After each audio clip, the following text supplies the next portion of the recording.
jam. Intensitas curah hujan rata-rata dalam T waktu dinyatakan dengan rumus I T kecil sama dengan R T kecil per T, dengan R T kecil adalah curah hujan selama T waktu atau waktu curah hujan.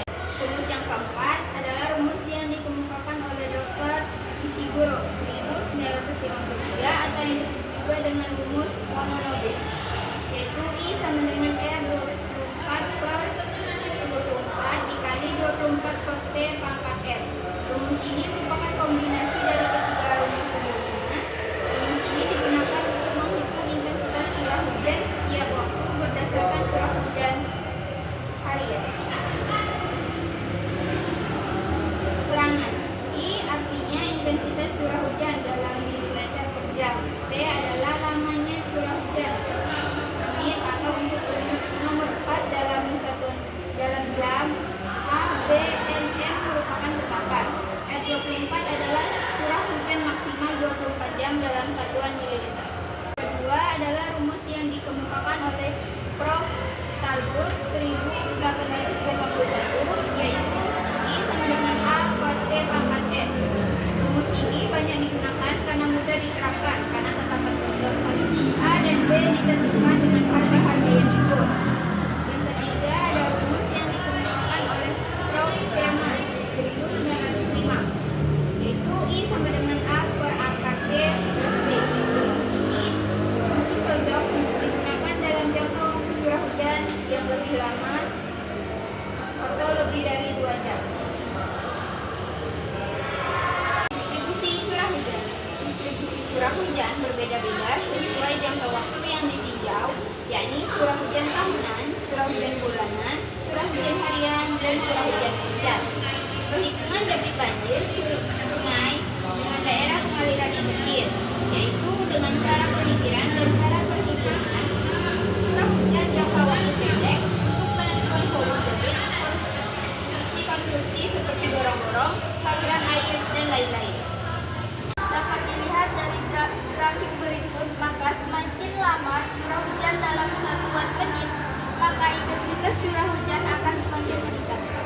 Berikut ini adalah perhitungan menggunakan rumus jenis 1, jenis 2, dan jenis 3.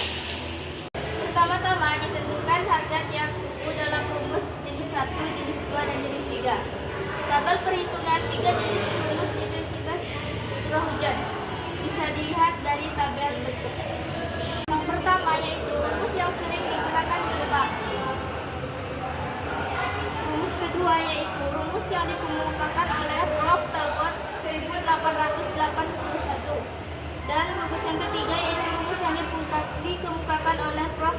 Sherman 1905. Di sini saya akan menjelaskan tentang cara menghitung curah hujan.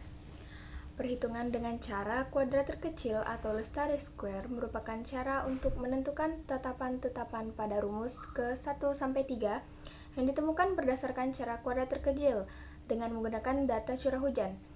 Berikut cara menghitungnya. Yang pertama, diambil 8 jenis waktu curah hujan atau per menitnya dari 5 menit, 10 menit, 20 menit, 30 menit, 40 menit, 60 menit, 80 menit, dan 120 menit. Semua curah hujan yang bersangkutan dengan ke-8 jenis waktu tersebut disusun dengan cara harga curah hujan sebuah stasiun pengamatan. Dan cara yang kedua, data-data tersebut digunakan dalam perhitungan kemungkinan lebih dengan cara EY. Kemudian diadakan hitungan intensitas curah hujan I atau milimeter per jam yang bersangkutan dengan ke-8 harga di atas. Dengan menggunakan ke-8 data tersebut dalam setiap tahun kemungkinan, maka diadakan perhitungan tetapan-tetapan dengan cara kuadrat terkecil. Perhitungan tetapan-tetapan untuk setiap rumus intensitas curah hujan adalah sebagai berikut.